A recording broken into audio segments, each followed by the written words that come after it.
Hi everyone, this is Lee. If you already took the old TOEFL IBT and now you're looking at the new TOEFL thinking, what does my old score mean now? Is this test easier or harder for me? Where should I focus as someone who already knows the old exam? This video is for you. We will look at number one, the official ETS conversion between the old scores, CFR levels, and the new 0 to 6 scale. Number two, real data from old TOEFL test takers who tried the new format almost cold without any preparation. Number three, by selection, which old pains are gone and what new pains you need to prepare for. First, let's take a look at the official picture. Here you can see the ETS conversion table between the old TOEFL scale, which goes from 0 to 120, the section scores, which go from 0 to 30, the new 0 to 6 scale, and the CFR levels. You don't need to memorize all the numbers, just remember a few key points. A new score of 6.0 corresponds to very high old scores, roughly around 114 or higher, which is CFR C2.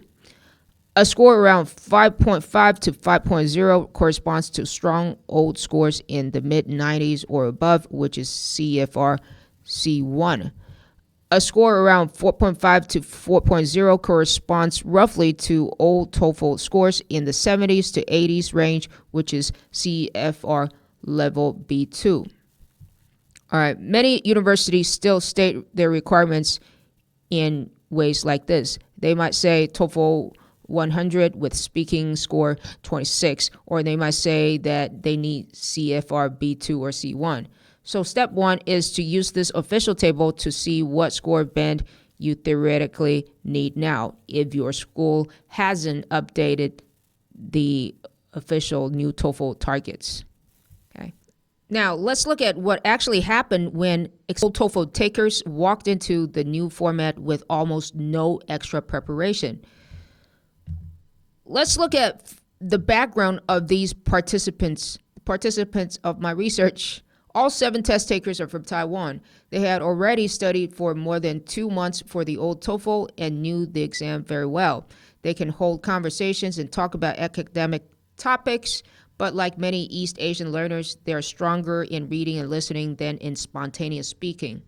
Before taking the new mock test, they did only 2 things. First, they did one untimed practice test from the free ETS practice test resources in the new format. Then they went straight into a paid new TOEFL mock test. So these participants represent a very specific situation. They're old TOEFL trained test takers who have not really adjusted to the new format yet. So here's the overall score comparison. You can see the overall score comparison table here. It shows the old TOEFL equivalent scores and the new mock test scores for each test takers. You don't need to read every row, just look at the patterns. Almost everyone dropped by 0.5 on the 0 to 6 scale of the new TOEFL test. One person dropped by about 1.0. The key message here is that the overall decline is actually quite small, roughly about half a band, 0.5. This is mostly due to unfamiliarity with the new format, not because of their English level suddenly dropping to lower proficiency level. Also, now there are fewer levels. Right now it's just 0 to 6. In the past, it's 0 to 120. So after averaging, rounding the numbers, you also often see a lot of people on the internet running around with seemingly pretty high scores than in the old days. Like in the old days, you don't see a lot of 115, right? But now you see a lot of 5.5 running around and 6 running around. If you're not sure what your current score really means on the 0 to 6 scale, I've made a free starter kit with the ETS links, important question types, and a timing and scoring guide for each section so you can stop guessing. The link is in the description. You can grab it after you finish this video. Let's look at reading first. Reading scores remain relatively stable. Here's the reading comparison table. What we see is that most changes are between 0 and minus 0.5 band. One person even improved from about 5.5 to 6.0. This tells us that the reading ability transfers very well from the old TOEFL to the new TOEFL. Where people did lose points, it was usually because of this particular new question type called complete the words, which did not exist before. The problem is usually not in the academic passages. So if you were already decent in reading on the old test, I don't think you need to worry a lot about the reading section, as long as you practice complete the words.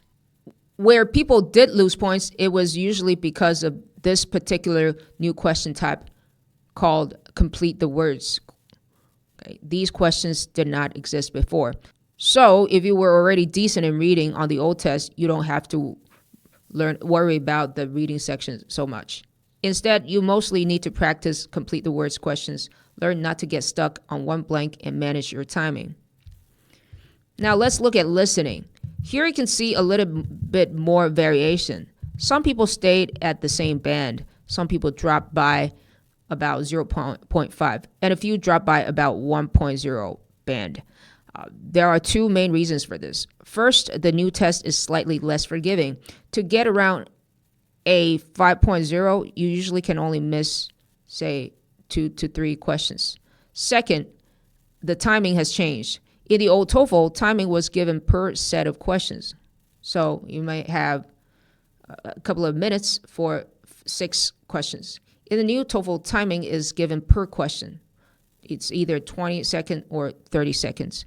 Several participants said that they ran out of time because they were still thinking when the timer automatically moved to the next question. So for listening, your comprehension probably has not gotten worse. What you really need is to adapt to the per question timing and become more decisive, especially on longer lectures near the end where you're tired. Now let's look at speaking. Speaking is interesting. Many people stayed at exactly the same band. Some people dropped by about 0.5 to 1.0. In almost every case where someone dropped, the main issue was the listen and repeat task. They missed part of the sentence they were supposed to repeat. The interview-style questions were usually answered quite well, even though people said they felt less comfortable with them compared to the old independent speaking task. So if you are an old TOEFL test taker, your general speaking level transfers quite well. You no longer have the integrated reading, listening, and speaking tasks. However, you do need to practice listen and repeat, improve your listen and repeat stability. Then, according to most test takers, you usually will do better in speaking than you think. Now let's look at writing. This is the section where we see the biggest drops. Some people went from an old writing level around 5.0 down to around 2.0 or 3.0 on their first try. One person improved, but most people dropped 2 to 3 bands. There are two main reasons. First, this is due to the build a sentence section. People made errors such as, I don't know, what are you talking about? Okay, when they rearranged the word tiles. It should be, I don't know what you are about. These kind of grammar problems were easier to hide inside long essays in the old test. Now they're scored directly. The second reason is time pressure. There are about 10 of these built a sentence questions in roughly 5.5 minutes. That means you only have around 33 seconds or so to finish each question. So for writing, if you had a score around 20 to 22 or higher on the old TOEFL writing, your essay skills are probably fine. What is new and potentially dangerous is the build a sentence task.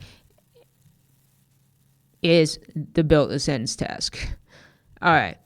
So to make everything easier to see, here's the average band change across all 7 test takers. Reading shows a very small change. Listening shows about half a band decline, but also pretty small. Speaking shows a very small decline. Again, this is due to listen and repeat. And writing shows the biggest decline. And overall, the change is about half a band.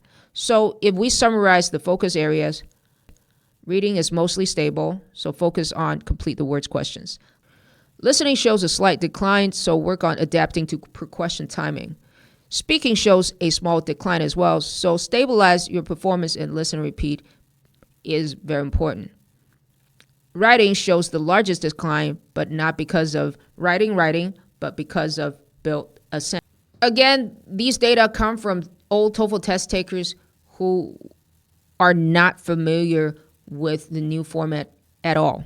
Okay, once you practice for a good 3 weeks or so, from what I see on the internet, on Reddit, people actually can get much higher score in the new TOEFL comparing to the time they needed to spend to get the same score on the old TOEFL. So what to do for the next 2 weeks? If I were an old TOEFL test taker adapting to the new exam, here is how I would use the next 2 weeks. For reading, again, I would spend about 80% of my extra effort on complete the words. Do short time drills. Do not get stuck on one blank and return to difficult blanks later. For listening, I would do full listening sections with per question timing and no pausing. Okay. For speaking, I would practice listen and repeat every day and probably use ChatGPT to generate some interview questions and practice daily as well. For writing, I would do a lot of build a sentence questions. And I would identify my most common clause problems, like the embedded clause, like I don't know what I'm going to do, not make mistakes like I don't know what am I going to do. If you want a written summary of the official old to new score, mapping the biggest new score stealers in each section and a simple 2-week plan for adapting from the old TOEFL to the new TOEFL, I have put all of that into the new TOEFL 2026 Starter Kit. Inside the Starter Kit, you will find all the official ETS practice test links in one place, a timing and scoring guide, examples of new trap patterns, and a short 2-week study plan. You can download it using the link in the description. And if you have already taken the old TOEFL and also tried a new TOEFL mock test and your scores look strange, you can reply to my email or simply tell me in the comments what your old scores are, what your new scores are, and which section dropped the most. That information helps me decide what videos and tools